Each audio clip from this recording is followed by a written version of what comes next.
Hi all, welcome to the channel. I am Mark, this is Mark's Mod. Now, with having no Star Trek Enterprise D to build, because my next pack, Pack 22, is out of stock and it might not come in stock till September.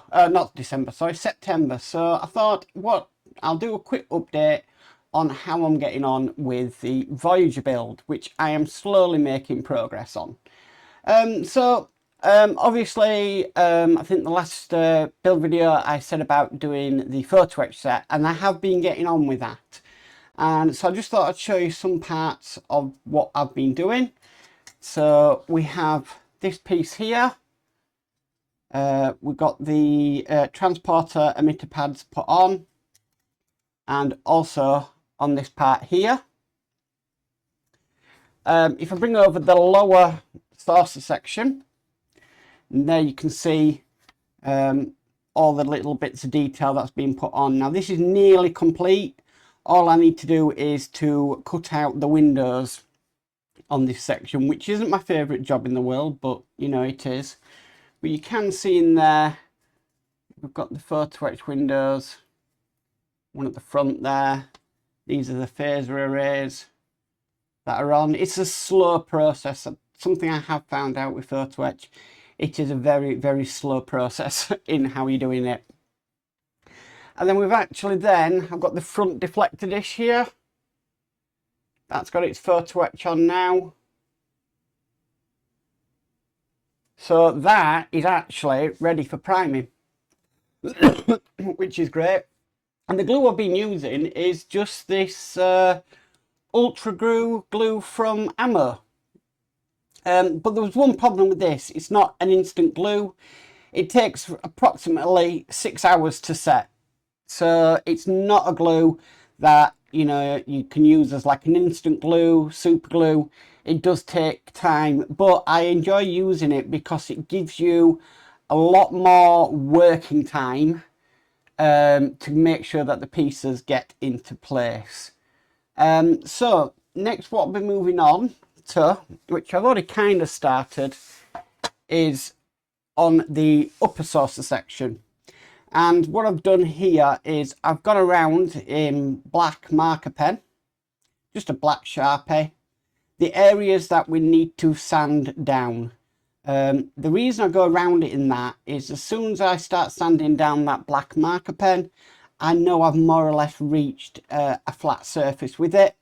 But also what it does is it shows me the whereabouts of the original detail was. So it helps then to align the new pieces onto here.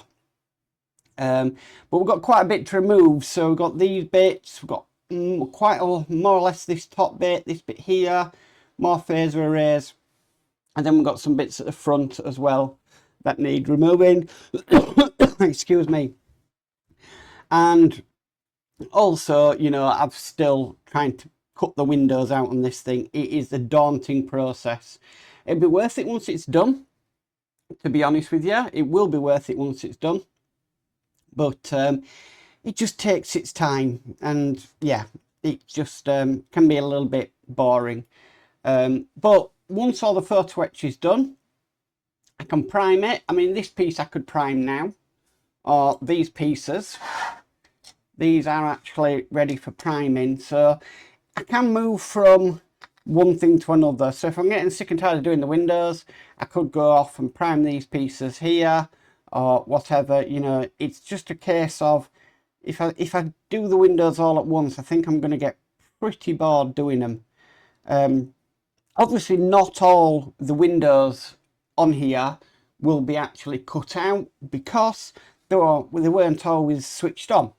So there's no point cutting them out and then I'm black them out again. So I'm just going to choose which ones I want to have on. And it's going to be my own design merit. So I'm just going to pause the camera because I really need to cough. So back 2 seconds. Sorry about that. It's an old thing from when I had COVID. 5 years ago? And after a certain time of talking, my throat gets really bad and I have to cough and it's an absolute pain. But yeah, it's the effects of COVID, unfortunately. So as you can see, I am getting on with it. I'm working on it on live streams. I do a specific myself live stream on a Friday with Lindsay's builds and Ron's modelling group, just working on sci-fi builds, which is really, really good. So it is getting there. There's a lot to sound off here, and I'm really glad I did buy my battery-powered Dremel, because there's a lot that has to be taken off. I mean, that is quite thick there. Also, I need to get into here because all that needs to be flattened down because we've got new pieces for in there. But it is going to look amazing, and I'm determined to pull this project off with the lighting kit, with the photo etch and the decals and everything, and hopefully make this into an amazing kit. Fingers crossed. It's just the processing time. It is a bit quite long. Anyway, guys, I hope you like this video. If you do, please could you give it a massive thumbs up. If you haven't already subscribed, please remember to subscribe and hit the notification bell and you'll be notified of any future videos. But as for always, stay safe and bye for now.